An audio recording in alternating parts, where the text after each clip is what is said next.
네, 샬롬. 최근 가파르게 증가하는 코로나19 확진 상황에서 어제 화요일 오후 5시에 국무총리 대국민 담화 발표가 있었습니다. 정부는 8월 19일 수요일 0시 기준으로 서울, 경기, 인천, 수도권 소재의 교회들의 비대면 예배만 허용하는 것으로 발표를 하였습니다. 코로나19 상황이 전국적인 확산세로 흘러가지 않도록 기도해 주시고 한국교회가 이 시기를 각자의 삶의 자리에서 더욱 기도하며 이겨내기를 함께 기도해 주시기를 부탁드립니다. 사도신경으로 우리의 신앙을 고백하겠습니다. 나는 전능하신 아버지 하나님, 전지의 창조주를 믿습니다. 나는 그의 유일하신 아들, 우리 주 예수 그리스도를 믿습니다.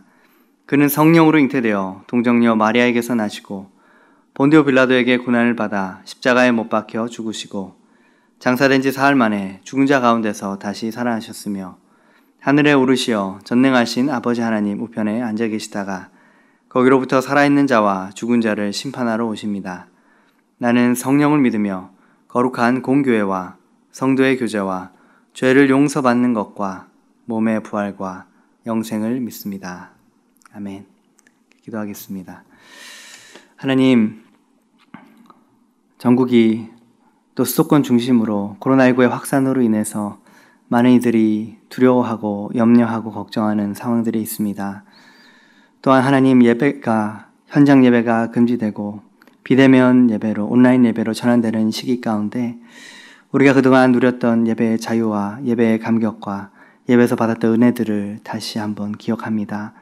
하나님, 우리가 주님을 이러한 시기 가운데 더욱더 사모하게 하시며 주님의 은혜를 간절히 구하게 하시며 무엇보다 주님의 이름으로 일컫는 주의 백성들이 스스로 낮추고 겸비하여 주의 얼굴을 구하며 기도할 때 주께서 이 땅을 고치시겠다고 약속하신 그 약속의 말씀을 붙잡으며 나아갑니다.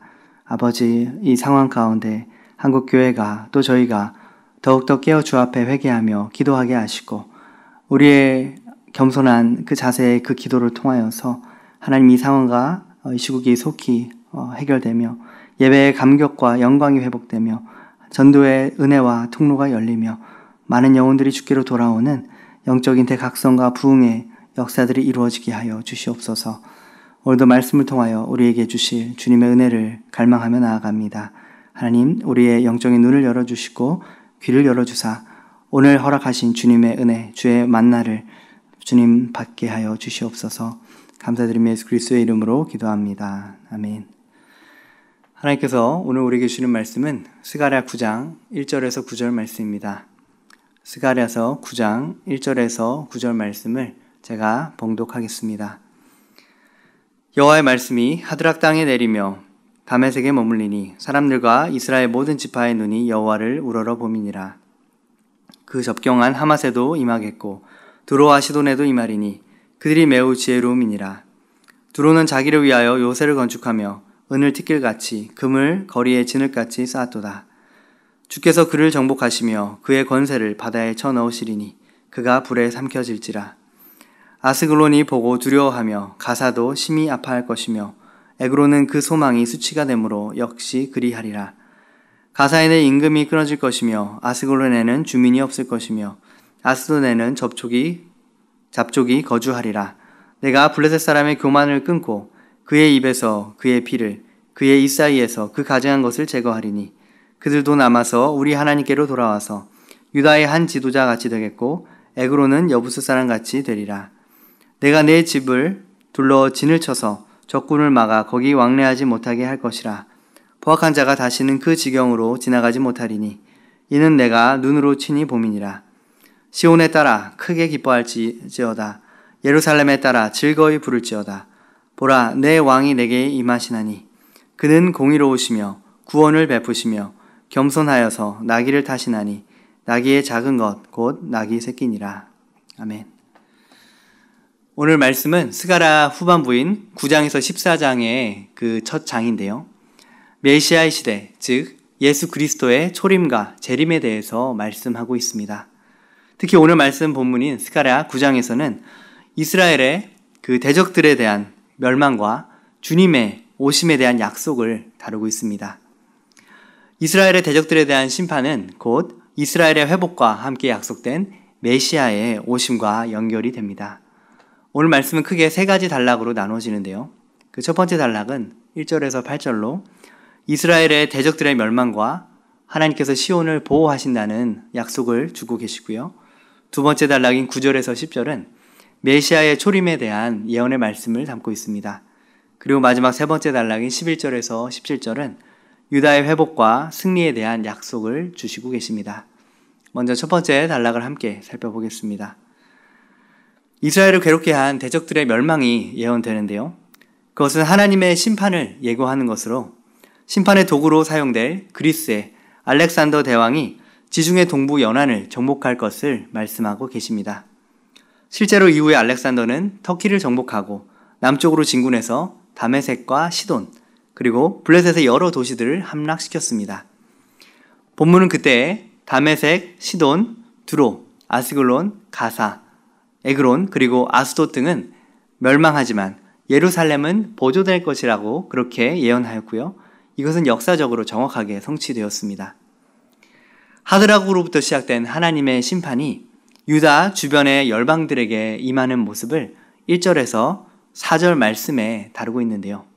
이 내용을 보면 심판이 되는 도시들은 이스라엘 북쪽에 위치한 하드라구부터 시작해서 남쪽으로 블레셋까지 이르게 됩니다. 하나님의 이러한 심판을 피하기 위해 그들은 세상의 모든 지혜를 동원하여서 요새를 건축하고 많은 재물을 통해 사람이 할 수 있는 모든 노력을 다하지만 하나님의 심판을 피할 수는 없었습니다. 이 모습을 통해 우리는 이 세상의 모든 역사와 전쟁을 주관하는 분이 바로 하나님이심을 다시 한번 깨닫게 됩니다. 이어서 블레셋에 있는 네 도시에 대한 그 멸망이 언급이 되고 있는데요. 5절부터 7절까지의 내용입니다. 이 도시들인 아스글론과 가사 그리고 에그론은 드로아 시돈 남쪽 지중해 연안에 있는 그러한 도시들인데요. 그들은 북쪽으로부터 애굽을 향해 진군하는 알렉산더의 군대가 지나가는 길에 위치하고 있었습니다. 주전 333년에 알렉산더가 두로를 공격했을 때 블레셋은 견고한 성을 가진 두로가 알렉산더 대왕의 진군을 막아주기를 원하고 있었습니다. 하지만 그들의 기대와는 달리 두로는 함락되고 말았습니다. 본문에는 두로의 함락으로 인해서 블레셋의 여러 성읍들에 닥칠 멸망의 모습이 다음과 같이 묘사되고 있는데요. 아스글론은 5절 말씀에 보면 그들이 보고 무서워하였다라고 기록합니다. 두로의 멸망을 보고 더 북쪽에 위치한 그 에그론보다 아스글론이 더욱 더 무서워했던 이유는 연안에 위치하였기 때문에 해안 도시인 두로의 멸망의 소식을 가장 먼저 접했기 때문입니다. 가사는 5절 말씀에 보면 가사도 심히 아파할 것이며 가사에는 임금이 끊어질 것이며 이렇게 기록하고 있는데요. 가장 남쪽에 위치한 블레셋의 해안 도시 이 가사는 두로의 멸망 소식을 듣고 심히 아파하였습니다. 그리고 이 가사에 관해서 임금이 끊어질 것이다 라고 기록하고 있는데요. 이 말씀은 구체적으로 알렉산더가 이 가사를 2달 동안 포위한 후에 점령을 하게 되었는데요. 점령 후 주민 10,000명을 살해하였고 나머지는 모두 노예가 되었고 왕은 그 발이 병거에 묶여져서 성안을 끌려다니며 결국 죽게 되었다라고 역사적으로 기록하고 있습니다. 에그론은 5절 말씀에 보면 에그론은 그 소망이 수치가 되므로 역시 그러하리라. 최북단 도시로 위치한 이 에그론이 그 도시의 소망이 수치가 되었다는 것은 두로의 승리에 소망을 두었던 그들의 기대가 허무하게 무너져 버렸음을 나타내고 있습니다. 그리고 아스돗의 경우에는 6절 말씀처럼 아스돗에는 잡족이 거주하리라. 내가 블레셋 사람의 교만을 끊고. 여기서 잡족이 거주한다라는 말은 전쟁으로 인해 생기게 된 혼혈아와 사생아 그리고 외국인들이 섞여 살 것이라는 것을 암시하는 내용들인데요. 외국 군대에 의해서 점령당하는 비참한 상황을 암시하고 있습니다. 이들의 멸망은 그들이 교만 가운데 저지른 죄악과 큰 악 그리고 우상 숭배에 대한 하나님의 심판이었습니다. 그리고 이러한 심판 중에서 남은 자들이 있음을 말씀하고 있는데요. 7절 말씀해 보시면 그의 입에서 그의 피를 그의 입 사이에서 그 가증한 것을 제거하리니 그들도 남아서 우리 하나님께로 돌아와서 유다의 한 지도자같이 되겠고 에그론은 여부수 사람같이 되리라. 이 본문은 이방인들의 회심을 다루고 있는 구약의 약속의 말씀 가운데 하나인데요. 그들의 입에서 피를 제하겠고 이 사이에서 가증한 것을 없앤다 라는 말은 우상에게 바쳤던 제물과 그 피를 마시던 풍습을 제거하시겠다. 이것은 그들의 우상 숭배를 제거하시고 하나님의 백성으로 삼으실 남은 자들이 있다라는 것을 의미합니다. 특히 그들이 유다의 한 지도자와 같이 되겠다라는 것은 하나님의 백성으로서 회복될 그들의 영광과 복을 나타내고 있습니다. 또한 여부스 사람같이 되리라 라는 것은 예루살렘의 원주민인 여부스 사람들이 다윗에 의해 도시가 점령된 후에도 전멸되지 아니하였고 유다에 흡수되어 백성의 일부가 되었듯이 브레셋 땅에서 남은 자들도 이스라엘의 새로운 백성들로 그렇게 소속될 것임을 약속하고 있습니다. 많은 이방 사람들이 하나님께로 돌아올 날을 예고하는 이 말씀은 예수 그리스도의 오심을 통하여 성취되었습니다. 예루살렘의 운명이 다른 도시들과는 대조되어서 8절 말씀에 기록되어 있는데요. 내가 내 집을 둘러 진을 쳐서 적군을 막아 거기 왕래하지 못하게 할 것이라. 포악한 자가 다시는 그 지경으로 지나가지 못하리니 이는 내가 눈으로 친히 봄이니라. 여기서 내 집은 성전을 가리키지만 더 넓게는 유다를 의미한다고 볼 수 있습니다. 이 말씀은 성전을 재건하는 유대인들에게 대적들의 방해가 아무리 심할지라도 하나님께서 그들을 친히 지키실 것이다라는 약속을 주고 계신 말씀입니다. 실제로 알렉산더 대왕은 애굽을 향해 진군하는 길에 여러 도시들을 파괴하고 점령했지만 예루살렘은 공격하지 않았습니다. 이에 대해서 역사가 요세푸스는 알렉산더 대왕이 꿈을 꾼 이후에 유다를 침공하지 않았고 오히려 유다 땅에 또 예루살렘에 특권을 그렇게 제공하였음을 기록하고 있습니다. 이 모든 것은 하나님의 특별한 돌보심 때문이며 약속하신 말씀 때문이었습니다. 하나님께서는 역사를 주관하시고 하나님의 백성들을 보호하시며 그 언약을 지키시는 분이심을 우리는 말씀과 역사를 통해 보았습니다. 코로나19 확산으로 인해서 현장 예배들이 모두 온라인으로 전환되고 또 대체되는 그러한 상황 속에서 우리는 하나님의 주권을 기억해야 합니다. 이 모든 상황 속에서 우리는 하나님 앞에 더욱더 겸손함으로 무릎 꿇고 하나님의 뜻을 구하며 진실된 회개와 은혜를 구하는 기도로 나아가야 할 것입니다. 하나님께서는 주의 백성들의 기도를 기억하시고 고난과 환경적인 어려움들을 오히려 하나님의 백성을 지키시고 깨우시며 하나님의 뜻을 이루시는 통로로 사용하실 것입니다. 두 번째 단락인 메시아의 초림에 대한 내용이 9절과 10절에 중점적으로 기록이 되어 있는데요. 이스라엘 향한 하나님의 특별한 돌보심에 이어서 만왕의 왕이시고 예루살렘의 왕이신 시온의 왕이신 메시아가 오실 것임을 기록하고 있습니다. 9절부터는 초점이 예루살렘에서 이제는 메시아에게로 옮겨지게 되는데요. 9절 말씀을 보면 시온에 따라 크게 기뻐할지어다. 예루살렘에 따라 즐거이 부를지어다. 보라, 내 왕이 내게 임하시나니 그는 공의로우시며 구원을 베푸시며 겸손하여서 나귀를 타시나니 나귀의 작은 것 곧 나귀 새끼니라. 시온의 딸과 예루살렘의 딸, 이것은 이스라엘 백성에 대한 시적인 표현입니다. 그들이 기뻐하게 될 이유는 다윗의 후손으로 오신 예수 그리스도께서 오셔서 그들에게 구원을 베푸실 것이기 때문입니다. 본문에는 오실 메시아의 특징을 세 가지로 나타내고 있는데요. 첫 번째로 그분은 공의로우신 분이다 라고 기록합니다. 여기서 공의는 차디크라는 원어를 쓰고 있는데요. 올바른, 공정한이라는 의미를 갖고 있습니다. 이것은 통치자가 갖추어야 할 필수적인 자질인데요. 메시아는 세상의 그 어떠한 통치자와는 비교할 수 없는 공의와 정의를 이 땅에 이루실 분이라는 사실입니다. 예수 그리스도께서 왕으로 다스리시는 하나님의 나라는 완전한 공의와 완전한 정의가 또 완전한 은혜가 공존하는 그러한 나라입니다. 오실 메시아의 두 번째 특징은 구원을 베푸시는 분이다 라고 기록하는데요. 이 원문에는 구원이라는 말이 구원받은이라는 수동태로 쓰여 있습니다. 그렇다면 구원을 베푸셔야 할 메시아가 구원을 받으신 분이다 라는 의미는 무슨 뜻일까요? 그것은 십자가에 못 박혀 달리신 메시아를 하나님 아버지께서 다시 부활시키시고 살리셨다라는 의미를 담고 있습니다. 대속제물로서 죽으신 예수 그리스도를 하나님 아버지께서 구원하심으로 부활시키심으로 다시 살리셨습니다. 그로 인해서 예수 그리스도를 믿는 우리 모든 이들의 부활의 첫 열매가 되셨습니다. 그 은혜로 인하여 우리도 구원을 받게 된 것이죠. 세 번째로 오실 메시아의 세 번째 특징은 바로 겸손한 분이라는 것인데요.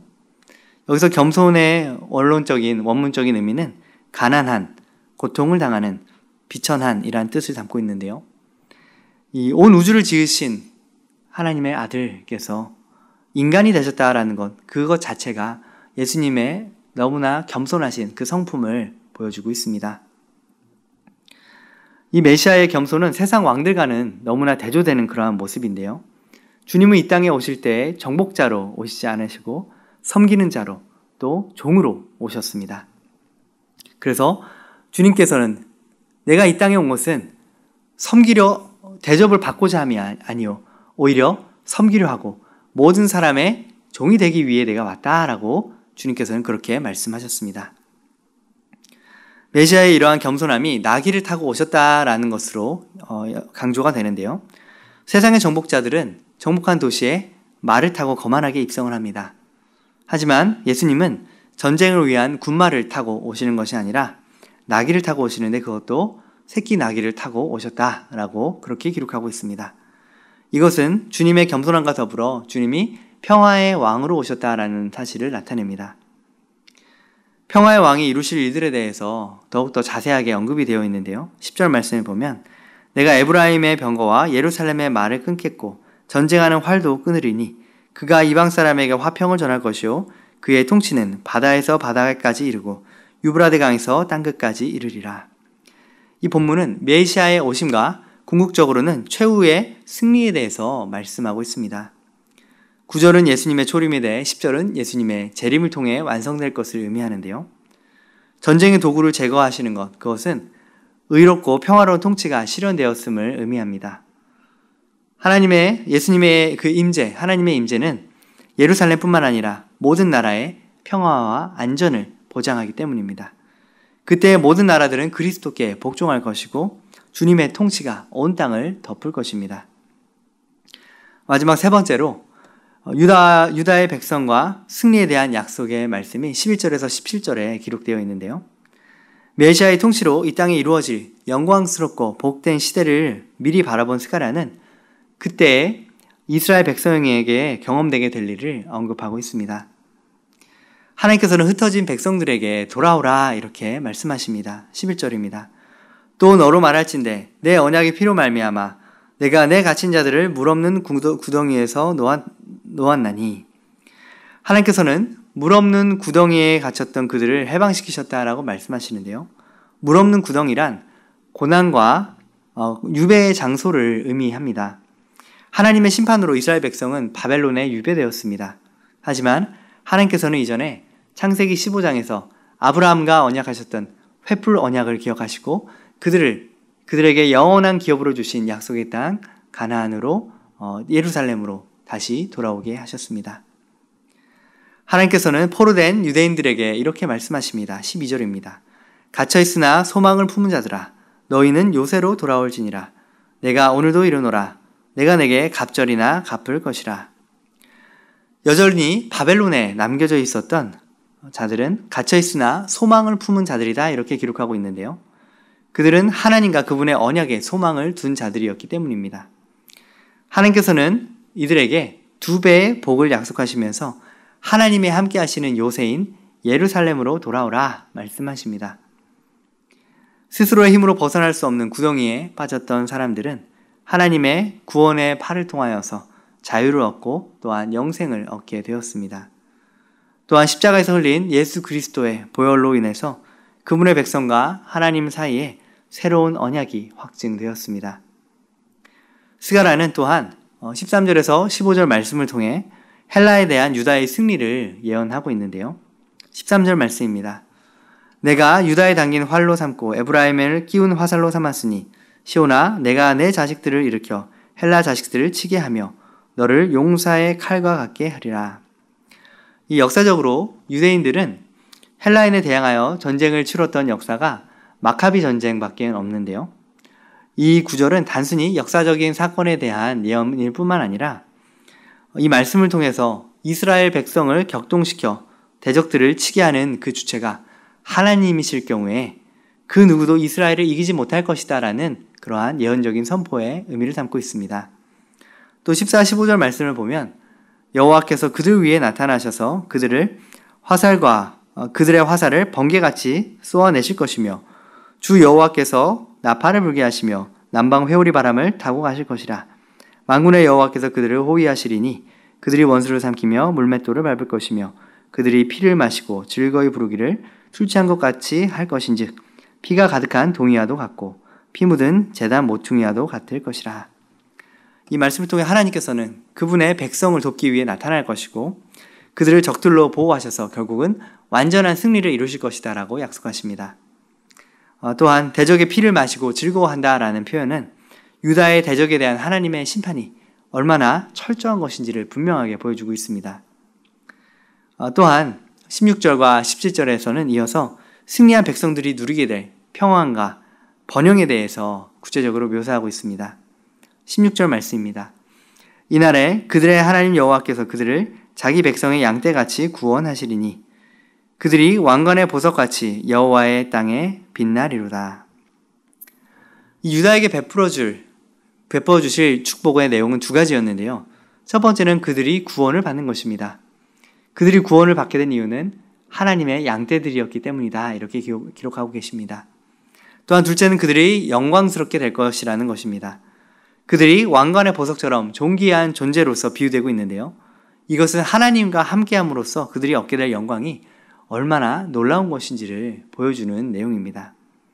결론적으로는 하나님의 이 선하심을 찬양하며 유다 백성들이 누리게 될 축복이 얼마나 놀라운 것인지를 17절 말씀에 묘사하고 있는데요. 그의 형통함과 그의 아름다움이 어찌 그리 큰지 곡식은 청년을 새 포도주는 처녀를 강건하게 하리라.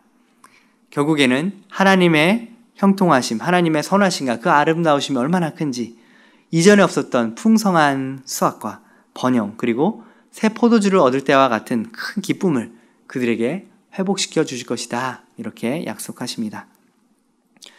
유대인들에게 또 하나님의 백성들에게 주님의 양떼들에게 주신 이 놀라운 축복, 그들을 구원하실 뿐만 아니라 그들을 왕관의 보석과 같이 존귀하고 영광스러운 자가 되게 하시며 그들에게 하나님의 형통함과 아름다우심의 그 크심을 풍성한 곡식의 추수로 그리고 새 포도주를 얻은과 같은 기쁨으로 회복시켜 주시겠다라고 약속하십니다. 이것은 예수 그리스도를 통해서 우리에게 주신 동일한 축복입니다. 우리가 예수 그리스도를 통해서 하나님의 양떼, 하나님의 자녀들이 되었고요. 또한 예수 그리스도를 믿음으로 인하여서 우리는 하나님의 자녀된 권세를 얻었고 하늘에 속한 모든 신령한 복을 예수 그리스도 안에서 받은 영광스러운 존재들이 되었습니다. 하나님의 자녀일 뿐만 아니라 그리스도의 신부가 되었고 그리스도 안에서 새로운 피조물이 되었으며 이 세상의 빛과 소금으로 부름을 받은 영광스러운 존재로서 변화되게 되었습니다. 이처럼 스가랴서 9장 말씀을 통해서 하나님께서는 우리에게 구원과 회복, 그 영광의 소망을 주셨고 또한 예수 그리스도를 통해 우리 안에 이미 그 일을 시작하셨고 또한 주님의 다시 오시는 그날에 완전하게 이루실 것입니다. 오늘 스가랴 9장 말씀을 통해 하나님은 이스라엘을 모든 위기의 순간 속에서 지키시고 약속하신 그리스도를 보내셔서 구원하시고 영광스럽게 하시겠다라고 약속하셨습니다. 이 말씀이 우리는 성취된 시기를 살고 있고요. 또 앞으로 주님의 다시 오심을 통하여서 완성될 것을 믿는 그 중간 시대를 우리는 살아가고 있습니다. 코로나19의 확산과 여러 가지 사회적인 이슈들로 인해서 염려와 걱정이 많아질 수 있는 이 상황 속에서 주님의 날개 아래 거하며 시대와 나라와 민족을 위해서 깨어 기도하며 주님의 회복해야 하심을 누리는 저와 여러분 되시기를 주님의 이름으로 축복합니다. 기도하겠습니다. 하나님, 시대가 어두워지고 상황이 어려워지며 마음껏 하나님을 예배할 수 있는 자유가 제한되고 온라인으로밖에 영상으로밖에 하나님을 예배하는 것에 참여할 수 없는 이 시기 가운데 주님 앞에 회개하며 또 낮은 자리로 겸손함으로 주 앞에 나아갑니다. 하나님, 우리가 예배의 자유를 가지고 있었을 때 어떠한 자세로 어떠한 마음으로 예배 드렸는지를 다시 한번 돌아봅니다. 하나님 용서하여 주시옵소서. 우리의 죄악을 사하시고 이 나라 이 민족의 또 열방의 죄악들을 사하시며 우리를 거룩한 하나님의 자녀로 온전하게 세우사 우리가 이 땅을 위해 기도하고 우리가 이 땅을 위한 의인 10명으로 준비될 때 하나님께서 이 땅을 회복시키시고 이 땅의 예배를 회복시키시며 이 땅에 하나님께서 택하신 모든 자들이 구원을 받는 놀라운 부흥의 역사들을 다시 일으켜 세워주실 줄을 믿습니다. 하나님, 우리를 구원하실 뿐만 아니라 영광스럽게 하시며 모든 풍요로움과 새로운 기쁨을 회복시키시겠다고 약속하신 그 주님의 약속을 온전히 바라보고 소망하며 나아갑니다. 어떠한 상황 속에서도 낙심하지 않게 하시고 절망하지 않게 하시며 주님의 소망을 바라보며 믿음으로 이 시기를 기도로 이겨나가게 하여 주시옵소서. 이제는 우리 주 예수 그리스도의 은혜와 하나님 아버지의 크신 사랑과 성령님의 교통하심이 오늘도 주님의 구원하심과 주님의 회복해 하심을 온전히 바라보며 주 앞에 무릎 꿇고 이 땅과 민족의 죄악을 대신 회개하며 예배 회복을 위하여 간절히 주 앞에 나아가는 주님의 귀한 자녀들 머리머리 위에 이제로부터 영원까지 함께 하시기를 간절히 축원하옵나이다. 아멘. 함께 기도함으로 나아가겠습니다. 지금 확산세에 들어서 있는 코로나19 상황이 속히 종식이 되고 안정이 되어서 다시 예배가 회복되게 하여 주시고 주님의 전으로 담대함으로 평강함으로 나아올 수 있는 그 시간이 속히 허락될 수 있도록 위해서 기도해 주시기 바랍니다. 또한 우리가 예수의 사람들이 그리스도의 몸된 지체들이 서로 사랑함으로 교회가 세상에 빛된 역할들을 온전히 감당할 수 있도록 위해서 또한 기도해 주시기 바랍니다. 그리고 전도와 또 선교 또 하나님의 말씀이 선포되는 것에 걸림돌이 될 수 있는 차별금지법의 제정을 막아주시도록 기도해 주시고 어려운 시기에 한국교회가 더욱더 깨어나서 기도로 하나님 앞에 엎드리며 놀라운 하나님의 부흥을 경험할 수 있게 함께 기도해 주시기 바랍니다. 주여 3번 부르짖고 자유롭게 각자의 자리에서 기도하시겠습니다. 주여 주여 주여